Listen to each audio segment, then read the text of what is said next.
ismaqal iyo daawasho wanaagsan daawadayaal halkani waa channelka Baadiso Media 17 bisha 9 sanada 2020 qodobada warkeena ugu door corona waxaa kamid ah dowladda federaalka Soomaaliya iyo maamul goboleedyada oo isku soo dhawaaday iyo wararkii ugu dambeeyay qaar ka tirsan xawaaladaha Soomaalida oo lagu eedeeyay inay fududeeyaan hubka sida sharci darrada loo soo galiyay dalka qarax wadada loo dhigay gudoomiyaha maxkamadda ciidamada qalabka sida oo la fashiliyay mid kamid ah dhaqaatiirta u afduuban al-shabaab oo fariin loo diray maalinta dhalashadiisa qodobadaas iyo kuwa kale ayaad ku daawan doontaan haddii Allaha awoodo la idmo iminkana isu soo noqosho wanaagsan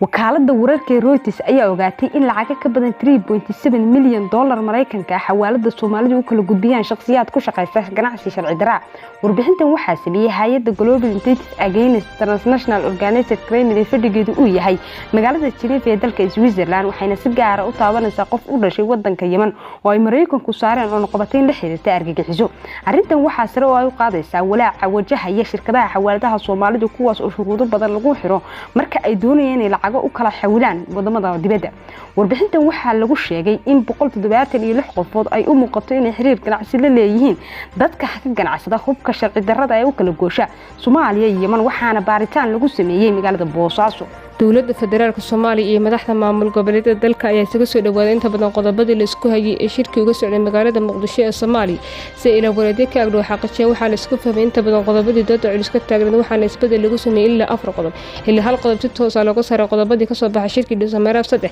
arrinta deegaan doorashada oo ahaa qodob adag ayaa meel dhexe la isugu yimid iyadoo lagu sareeyay in doorashada ay ka dhacdo caasimada maamul goboleedyada iyo laba magaalo oo kale halka tirada ergada la isku fahmay inay noqdaan 100 xubnood sidoo kale qodobada uu madaxweyne Farmaajo sida weyn ugu dhageynaa ee ah in doorashada ay maamusho Xalimo Yari ayaa gabi ahaanba meesha laga saaray iyadoo lagu heshiiyay in la keeno guddi lagu midaysan yahay dowladda dhexe iyo maamul goboleedyada sida ay sheegeen saraakiil ammaan oo ka tirsan dowladda Soomaaliya waxaa lagu guuleystay in wadada isku xiriirisa magaalooyinka Dowra iyo Balad Xaawo ee gobolka Gado laga soo saaray qaraxyo culus la wareegay muhiim ah waxay xaqiijiyeen in maalimay tirada wadada laga soo saaray qaraxyo culus oo ay taariikhdu ku beegnaa 15 bishii 9 sanada 2020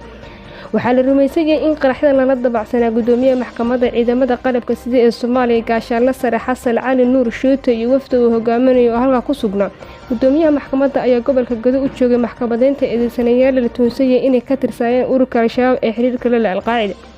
al-shabaab ayaa ku xoogan deegaanada gobolka Gado waxayna halka ka dagaalo kula sameeyeen ciidamada shisheeye oo kuwa Soomaaliya waxa ayna sameeyeen dagaalo foolka foolaya qaraxyo ay dhigaan wadooyinka 12 bilood ka hor ayaa la xasuustaa in gudoomiyaha maxkamadda ciidamada qalabka sida uu ka badbaaday qarax isku day ah ay ku sameeyeen al-shabaab madaxweynaha Kuuba ayaa hambalyo u diray mid kamid ah laba dhakhtar oo u afduuban dagaalyahanada al-shabaab ee ku xoogan Soomaaliya madaxweyne Miguel Diaz-Canel ayaa Twitterka soo dhigay fariin uu maalintii dhalashadiisa ugu hambalyeeyay Asal Hareera Kuriyo oo muddo ku dhow 2 sanadood u afduuban kooxaha la xiriira al-qaacida sanadkii 2019 ayay ahayd markii dagaalyahanada al-shabaab ee gobolka Waqooyi Bari Kenya ka afduubtay laba dhakhtar oo midkood ahaa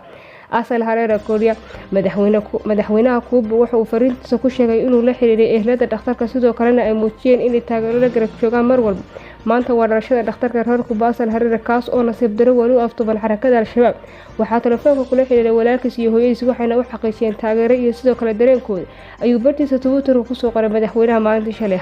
labada dowladeed ee Kuuba iyo Kenya waxa ay ka wada shaqeynayaan sidii ay xorriyadda dib ugu heli lahaayeen labada dhakhtar ee kala Landi Rodriguez oo qaabilsan qalimada gaarka iyo Asal Hareera oo daaweynta guud qaabilsan si lagu helay xogo dhanka sirdoonka labada dhakhtar ayaa la sheegay in lagu hayo deegaano ka tirsan koonfurta Soomaaliya horey ay Kenya Kuuba uga wada hadleen sidii loo badbaadin lahaa labada dhakhtar